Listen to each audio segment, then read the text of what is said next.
learning how to play with physicality, learning some defensive nuances and timing. But another kid who's just his heart and his intent is the same every day, and it's always in the right place. He didn't shoot well. What did he end up with? 6 offensive rebounds. Like, it's someone that you. JJ, that fourth quarter, obviously it's all young guys, but are you of the opinion that, like, there's no such thing as garbage time, every minute matters, like the young guys can make a difference to do something like that? And clearly you saw the vets getting into it. What do you take away from a run like that from the young guys? Ray Allen used to always talk about every time you step on the floor, it's a tryout, essentially. There's always people watching you. There's guys that have earned a roster spot for their play in summer league, for their play in training camp, a preseason game, guys that have earned rotation minutes in garbage time in a regular season game. So I don't take what that group did lightly at all. Really impressive. I thought in particular Quincy just completely changed the game. To me, and I told our guys this after, what he did is the blueprint for what we're asking for a few of our players in terms of just picking up full court, being disruptive, taking time off the shot clock. I thought he just executed exactly what we want from someone in his position, and we've challenged a number of guys, and they've done it well to varying degrees, but haven't seen it executed that well until tonight with Quincy. Yeah, speaking of Olivari, I was sitting right there in the corner, so you could see he's picking up full court, and every time he's turning somebody over, that's what's getting LeBron off his seat. Just kind of appreciating those things. What else do you know about him? Obviously, he was there in the summer. He's on an E10. What can you tell us about Quincy and the type of player he is?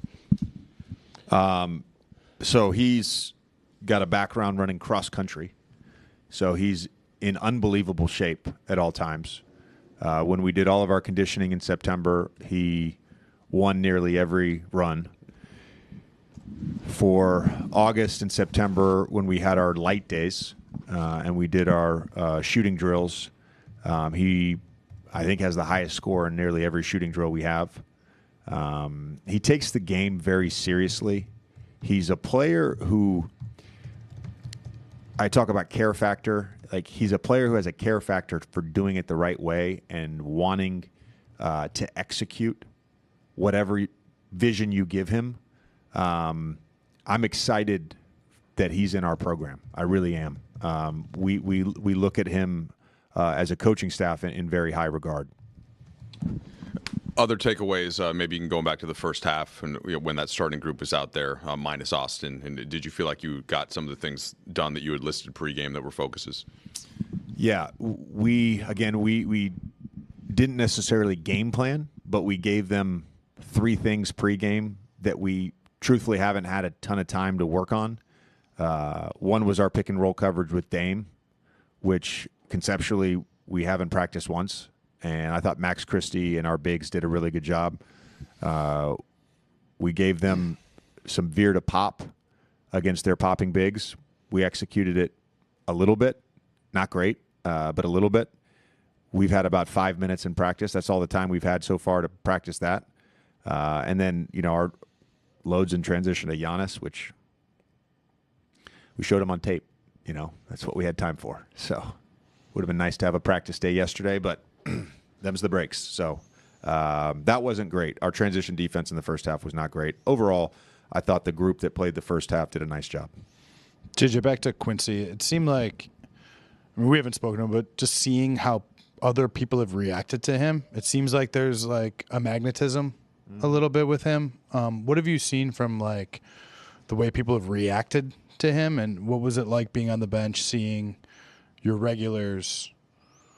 Yeah, like kind of quickly catch on what he was doing. Yeah, Quincy, again, he's been in our gym now for a couple months. Besides just the summer league, he has an infectious spirit and soul about him.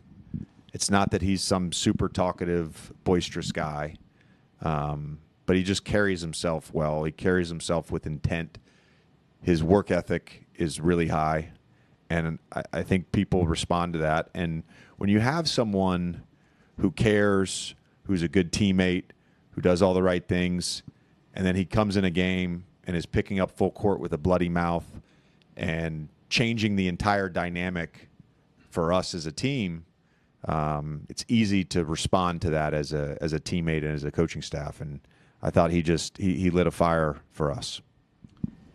Percentages wise, not the best shooting night for Dalton, but the fact that as a rookie leads the team in shots, is on the court for most of the fourth quarter when you guys have that 20-0 run.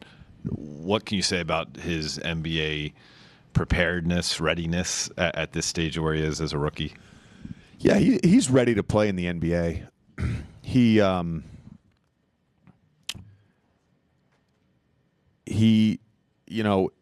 is still growing in terms of learning how to play with physicality, learning some defensive nuances and timing. But another kid who's just his heart and his intent is the same every day, and it's always in the right place. He didn't shoot well. What did he end up with? 6 offensive rebounds. Like, it's someone, you tell him to do something and he's going to do it. Dalton crashed from the corner. All right. Literally, you watch it on tape. He does it every time. And I thought, the offensive rebounding for that group over the last quarter and change was really good. It was also pretty good in the first half. Like, there was a real intent to crash. We're going to have to rewatch the tape. We saw some of the clips at halftime in our transition defense. I don't think it was the crashing that led to them scoring in transition. There was some plays that we didn't match up. There were some plays where we clearly were in position to load and we didn't load. There were some plays where we got cross-matched and then all of a sudden we got discombobulated. So I don't think it was the crashing that led to the bad transition defense. So I like the intent from our guys. Like, that was a priority, something we talked about yesterday and today. So overall, pretty good. This is kind of granular, but just following up on that, when you're looking at transition defense, are you separating the off a miss by the offense versus a turnover from you guys? Yeah, well, a live ball turnover is a different thing. Like, we can sort all of that stuff. So, but there was one that we had that we showed at halftime that was off of a make that was particularly egregious. That was not great. Again, some of the stuff you can look at holistically, and then some of the stuff you can really break down and see, okay, this is an area of concern and where we really need to focus and emphasize and be better.